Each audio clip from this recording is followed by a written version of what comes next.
नमस्कार. इयत्ता 10वी विषय गणित भाग 1 प्रकरण नंबर 1 दोन चलातील रेषीय समीकरणे या पाठातील महत्त्वाचे मुद्दे SSC परीक्षा 2026साठी आज आपण पाहणार आहोत. तर सुरू करूया आजचा व्हिडिओ. दोन चलातील रेषीय समीकरण.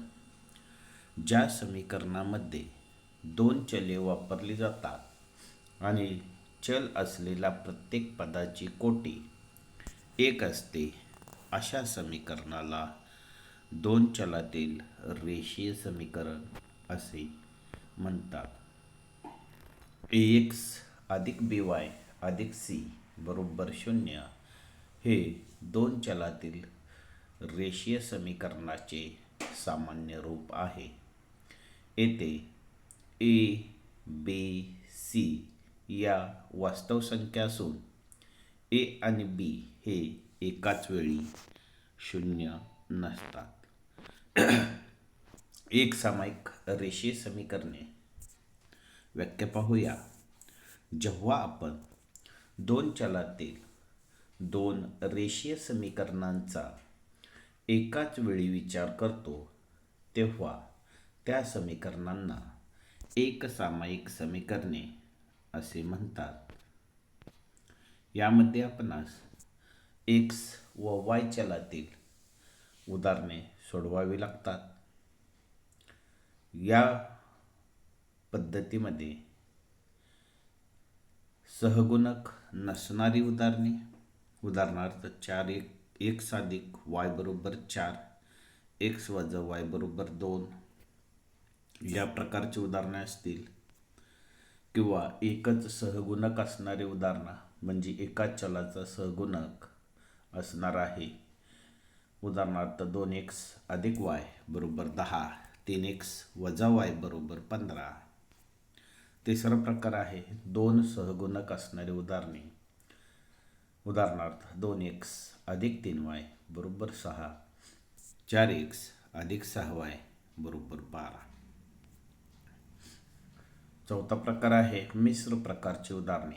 यामध्ये x अधिक y बरोबर 4, 2x अधिक 2y बरोबर 10 या प्रकारची उदाहरणे सोडवताना x व y ची किंमत काढावी लागेल. यानंतर x अधिक y ची किंमत काढणे. उदाहरणार्थ 5x अधिक 4y बरोबर 18 आणि 4x अधिक 5y बरोबर 27 या प्रकारची उदाहरणे असतील. 9x अधिक 9y बरोबर 45, x अधिक y बरोबर 5. यानंतर x वजा y ची किंमत काढणे. उदाहरण आपण तेच घेतलेलं आहे. 5x अधिक 4y बरोबर 18 आणि 4x अधिक 5y बरोबर 27. समीकरण 1 मधून समीकरण 2 वजा केल्यानंतर आपणाला x वजा y बरोबर वजा 9 ही किंमत मिळते. दोन चलातील रेषीय समीकरणांचा आलेख. जी क्रमित जोडी दिलेल्या समीकरणाचे समाधान करते ती जोडी त्या समीकरणाची उकल असते. तसेच ती क्रमित जोडी त्या समीकरणाच्या आलेखावरील एक बिंदू दर्शवते. x व y ची किंमत काढणे.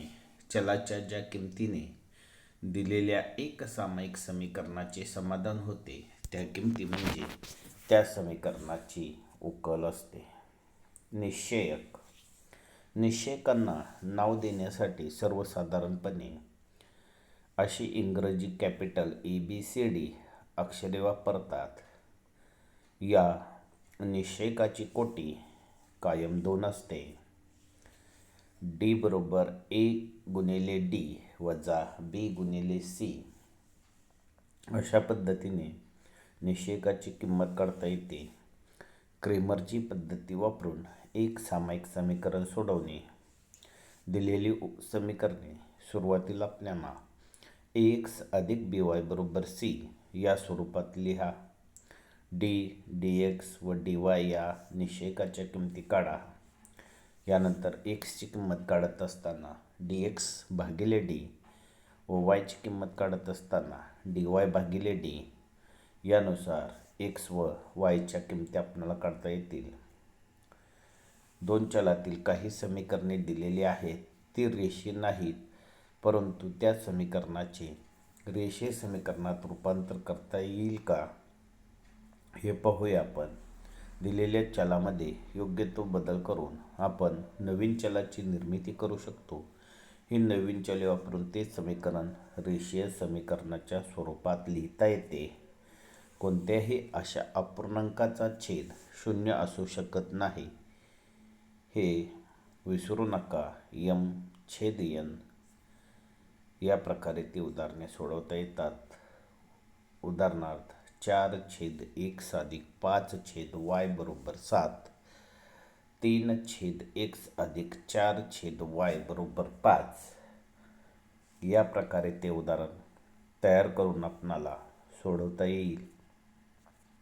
यानंतर शाब्दिक उदाहरणे सोडवताना यामध्ये येणारी जी उदाहरणे आहेत त्यामध्ये वय, नोटा, 2 अंकी संख्या, 3 अंकी संख्या, घड्याळ, अपूर्णांक, वेग, वेळ, अंतर इत्यादीवरती आधारित ही उदाहरणे आपणाला विचारली जाऊ शकतात.